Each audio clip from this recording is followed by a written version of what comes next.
Olá pessoal, bem-vindos a mais um Boris Responde, quando vocês mandam suas dúvidas e o Boris Feldman responde. Você tem aquele problema mecânico te afligindo, ninguém consegue te ajudar, aquela dúvida sobre automóveis que ninguém consegue esclarecer, manda para cá no e-mail borisresponde@autopapo.com.br. Vou fazer um convite rápido, que você se inscreva aqui no nosso canal, acione o sininho para ser avisado toda vez que tiver um conteúdo novo postado por aqui. E se você curtiu esse Boris Responde, no final deixa seu like aí que é muito importante para nós. E vou aqui acelerar fundo já, Boris Feldman, pé trancado no acelerador, com a pergunta enviada pelo Marcelo Rangel, lá de São Paulo. Ele quer saber, Boris, qual foi seu primeiro automóvel? Ô, Marcelo Rangel, é um amigo nosso esse Marcelo, está sempre aí conosco. Primeiro automóvel que eu tive na vida foi um Citroën 11 Léger, que o pessoal chama de ligeiro, porque ninguém sabe que léger em francês é leve.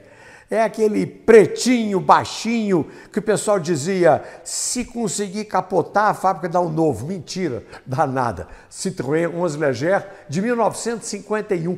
Esse carro foi produzido de 34 até 57. Um abraço, Marcelo, esteja sempre conosco. Valeu, e agora eu vou emendar já com a pergunta do Miguel Salles, que mora, quer dizer, ele fala que quem mora em casa é fácil ter um carro elétrico, porque para fazer a instalação lá do ponto de recarga, manda fazer na própria casa e pronto. Mas como fica quem mora em apartamento? Hoje os prédios brasileiros não têm uma infraestrutura própria para recarregar carro elétrico. Aí ele quer saber, o condomínio não pode disponibilizar esse recurso porque não serve para todos. Mas e os fabricantes de carro elétrico? Já tem alguma saída para isso? Nem saída, nem entrada, viu? Não tem como. Se você tem casa, você recarrega na sua casa. Se você mora num condomínio, num prédio de apartamentos, o condomínio é que tem que resolver esse problema. O fabricante não vai em cada prédio colocar uma tomada de força, né? Ô Boris, já vou até adiantar um negócio aqui para os nossos espectadores, leitores. Boris Responde número 100, vai ser ao vivo, né? Número 100. Número 100. Esse é o 96. Daqui a 5, Boris Responde, ao vivo, live. Aí a integração, a interação é imediata. Mandou a pergunta, o Boris Responde no ato. Então vamos fazendo a contagem regressiva aí, já vamos preparando a sua pergunta, que o Boris Feldman vai responder na lata, e vocês vão ver que não tem lero-lero não, é papum. Te complicando, hein? Esse ainda se diz meu amigo. Agora vamos voltar aqui ao Boris Responde atual, com a dúvida do Luciano Pires, que tem um Golf 1.6, o famoso sapão, ano 2003, com motor EA111. Ele quer saber de você, Boris, o que houve de errado com esse motor? Ele fala que é difícil encontrar alguém que não tenha passado por problemas, como bater pino ou sair de pistão. Ele falou que conhece muita gente, inclusive, que teve que fazer retífica de cabeçote e em carros pouco rodados. Ele ressalta ainda que na versão 1.0 o problema é pior. Ele já teve que fazer a retífica, o carro dele quando tinha só 100 mil quilômetros. Ele fala que a gasolina dele é movida a gasolina e procura abastecer sempre com a aditivada para minimizar os ruídos das batidas de pino. Então, Boris, qual que é o problema desse motor? E se essa medida aí do Luciano, de fato, ajuda a resolver o problema de batida de pino? Primeiro lugar, esse motor é sujeito a chuvas e trovoadas mesmo. O pessoal andou reclamando, eixo-comando, as buchas do eixo-comando, retífica meio cedo. Porém, 100 mil quilômetros, aí não pode. Aí acho que a peça mais complicada nesse problema é aquela entre o volante e o encosto. Alguma coisa você está fazendo errado aí, porque, ok, muito carro foi retificado, mas acima de 150, 200 mil quilômetros. 100 mil é pouco. Tem que ver o que você anda falhando na sua manutenção. Segundo lugar, colocar gasolina aditivada por causa de batida de pino, batida de pino pode ser aliviada se você aumentar a octanagem da gasolina. Ou você colocar etanol em vez de gasolina, que também tem mais octanagem. O etanol simples tem muito mais octanagem que a gasolina. colocar aditivo na gasolina, tanto faz como tanto fez. Agora, vale a pena a gasolina aditivada, sim, para você manter limpo o interior das câmaras de combustão, tá? Vou fazer mais um convite. Se você está pensando em comprar um carro seminovo, vá lá na nossa parceira Olho no Carro. E o que ela vai te oferecer de vantagem? Vai te livrar de muitos problemas. Por quê? Porque ela entrega todo o histórico desse carro seminovo que você está pensando em comprar. Se teve indício de passagem por leilão, indício de perda total, se tem alguma pendência aí na justiça envolvendo esse carro. E é muito simples, você vai consultar apenas usando a placa do carro. Não precisa de chassi, não precisa de Renavan, só a placa do carro você consegue fazer esse levantamento completo. E para você que nos curte aqui, vou deixar um descontão, um presente bacana, 25% nos serviços da Olho no Carro, link aí na descrição do vídeo, vai lá. E se você comeu mosca, porque esse desconto é limitado, temos também um desconto aí de 15%, como um baita prêmio de consolação. Então vai lá na Olho no Carro e não compra o seu seminovo com problema. Voltando aqui às perguntas para o Boris Feldman, o Hugo Antônio tem um Corsa hatch 1.0 2007, manutenção em dia, ele é muito cuidadoso. Ele abastece em posto de confiança, troca as marchas na faixa de maior eficiência, não carrega peso desnecessário e toma diversos cuidados para economizar combustível. Mas ele consegue só fazer de 9 a 9,5 km por litro na gasolina e 6,5 a 7 no etanol. E ele tem amigos com o mesmo carro, o mesmo motor, mas as médias são melhores. E aí, Boris, qual pode ser o problema do carro do Hugo Antônio? Hugo Antônio, os seus amigos podem ter carros semelhantes com consumo menor que o seu, porém, eu não sei se eles enfrentam a mesma topografia que os faz aumentar o consumo, se eles moram na mesma altitude aumenta o consumo também, se eles pegam o tráfego congestionado, onde você faz 0 km por litro, enfim, você tem muitas características, propriedades. O peso do seu pé pode influir, você diz que toma muito cuidado, mas enfim, eu estou te dizendo que consumo é o resultado de inúmeras variáveis. E é quase que impossível a gente diagnosticar aqui por que seu carro está com consumo maior que o dos outros. Vamos lá. Continuar acelerando o nosso Boris Responde com a dúvida enviada pelo Vinícius Lopes, que é um motorista de primeira viagem e tem um problema recorrente no Uno 1.4 dele, 1112. Muitas vezes, Boris, ao dar a partida, o motor liga em câmera lenta ou então falha. Ele falou que já substituiu o motor de arranque, porque estava com problema. Ele quer saber se pode ser a bateria ou ele precisa trocar novamente esse motor de arranque. Ele relembra aqui que há um mês ele teve problema com a injeção e trocou o corpo de borboleta. E aí, Boris, alguma sugestão?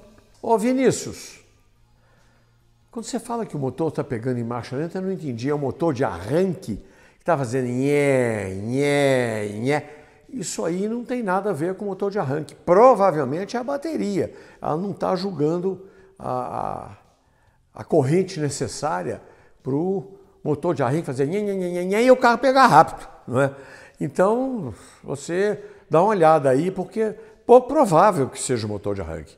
Na minha opinião, é bateria. E se você está curtindo aqui o nosso Boris Responde, saiba que o Boris já respondeu aí umas 1000 perguntas.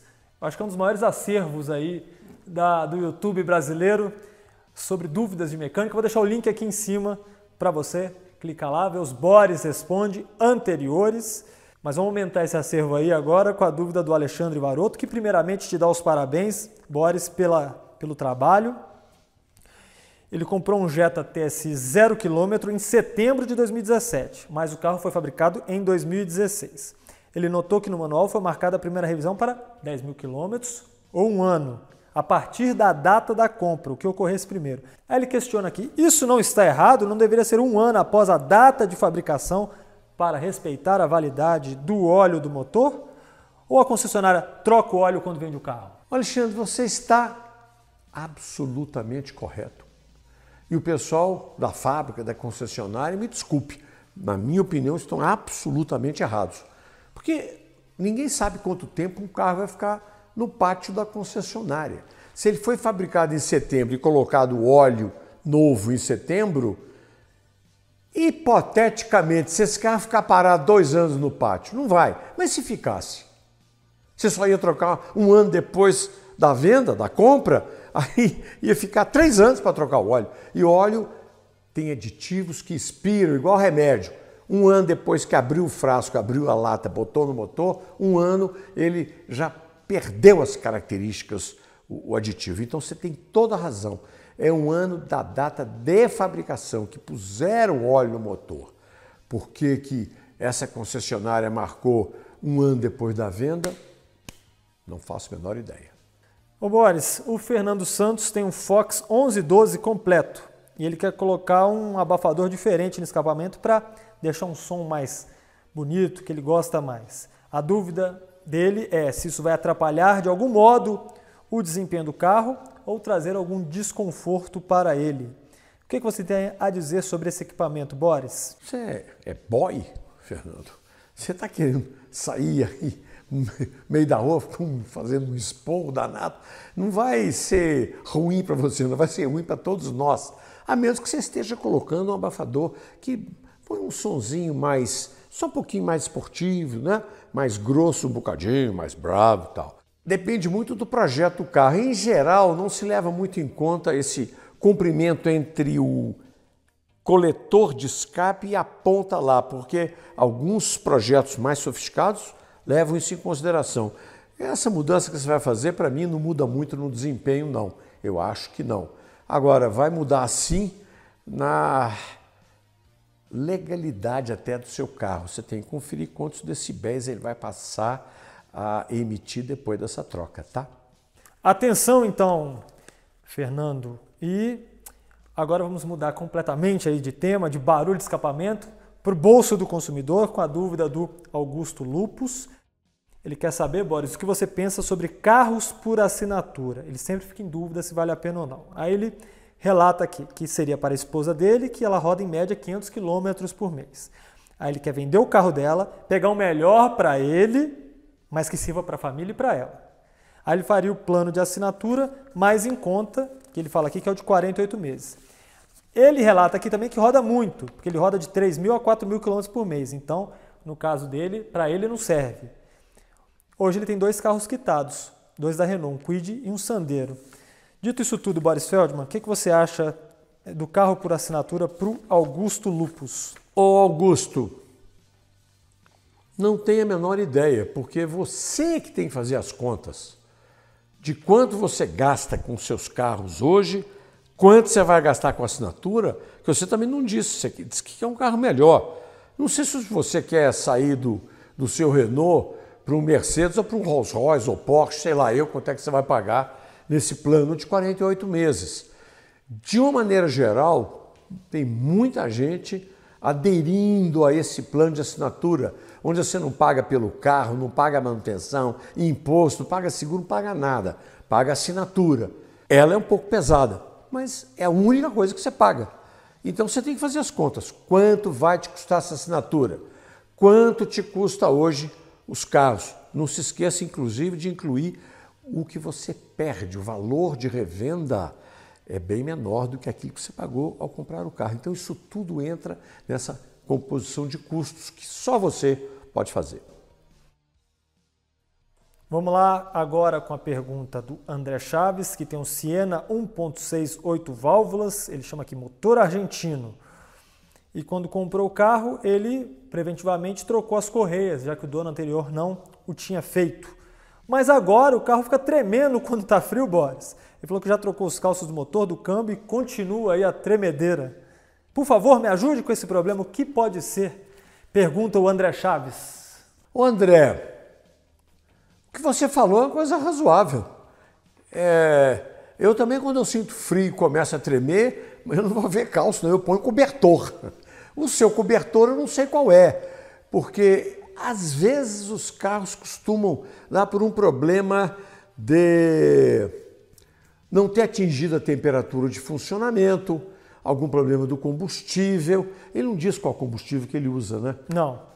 Se é etanol ou se é Mas meu palpite, por ser um 1.68 válvulas, não é flex, é um carro a gasolina. A gasolina. Então, pode ser gasolina adulterada, pode ser gasolina com muito etanol. Não se esqueça que a gasolina comum aí tem 27%, mas tem posto que vai até 60%, acredite se quiser, por cento de etanol. A ANP vai, fecha, uma semana depois o posto está aberto de novo. Então, você tem que levar tudo isso em consideração. Eu não acredito que seja suporte do motor nem caixa, como você está dizendo, não. Você tem que passar esse carro, sabe onde? No computador, porque ele vai indicar por que ele está tendo esses trimeliques quando pega e quando está frio. Ô Boris Feldman, o Leonardo Darim comprou um Compass Flex 2017 com 50 mil quilômetros rodados e começou a ler reclamações sobre o trocador de calor que faz o óleo se misturar com o líquido do radiador. O problema é que muita gente está relatando, né? Nos carros com o câmbio automático de 6 marchas, tanto da Jeep quanto da Fiat. Ele sabe que não são todos os carros que apresentam esse problema, mas tem como verificar algum sinal de que isso está acontecendo no carro dele. Ele falou que não quer correr riscos e só descobrir na pior hora. Além dos sintomas, devo fazer alguma manutenção preventiva para evitar o problema? E aí? Ô Leonardo, esse problema está acontecendo realmente em muitos carros Fiat e Jeep. Nós já tivemos notícias de vários, mas sempre num carro mais antigo. O que diz a Fiat para se defender? Ela diz que o pessoal não está trocando o líquido do sistema de arrefecimento conforme preconizado e recomendado a cada 2 anos. Você comprou o carro com 50 mil quilômetros e 5 anos de uso. Você sabe se o dono anterior trocou? Às vezes não trocou. E por isso o trocador de calor pode estar dando problema. Agora, a nossa pergunta, esse câmbio tem o mesmo trocador de motor em outros carros, junto com o radiador, porque eles aproveitam o radiador para refrigerar o óleo que vem da caixa automática. E por que os outros carros não estão apresentando esse mesmo problema se eles têm os mesmos componentes? Porém, a Fiat alega que nos carros que apresentaram problema, os donos não deram manutenção adequada. A outra pergunta, o que ele pode fazer preventivamente? Trocar o cambiador de calor. Essas foram as perguntas Deixa o Boris Responde, todas respondidas pelo Boris Feldman. Correto ou incorretamente? Isso ninguém garante, né? E se você quer ter a sua dúvida esclarecida, eu vou deixar o e-mail na tela novamente aí, borisresponde@autopapo.com.br. Se você curtiu esse vídeo, deixa seu like. Te convido mais uma vez a se inscrever no canal, acionar o sininho para ser avisado toda vez que tiver um conteúdo novo postado por aqui.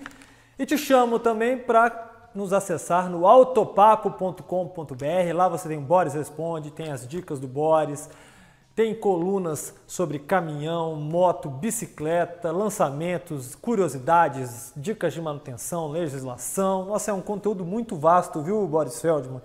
Não vou ficar aqui falando o que é, senão a gente vai gastar mais meia hora de vídeo aí. Vai lá, autopapo.com.br. Obrigado a todos vocês. Obrigado, Boris Feldman. Muito obrigado para o meu copiloto, que copilota com muita competência. Para os produtores de áudio e vídeo, o Charles e o André, que também operam com muita competência. E eu estou indignado, porque o Felipe me disse que tem muita gente que assiste os nossos vídeos e ainda não assinou o YouTube, não cutucou o sininho. Pô, gente, ajuda nós, né? E é de graça. Esqueci, a gente não cobra nada. Né? Olha, quem não assinar agora, nós vamos passar a cobrar. Obrigado a todos e até a próxima. Gostou das respostas? Assine nosso canal, cutuque o sininho e veja também a playlist com todos os episódios do Boris Responde que preparamos para você.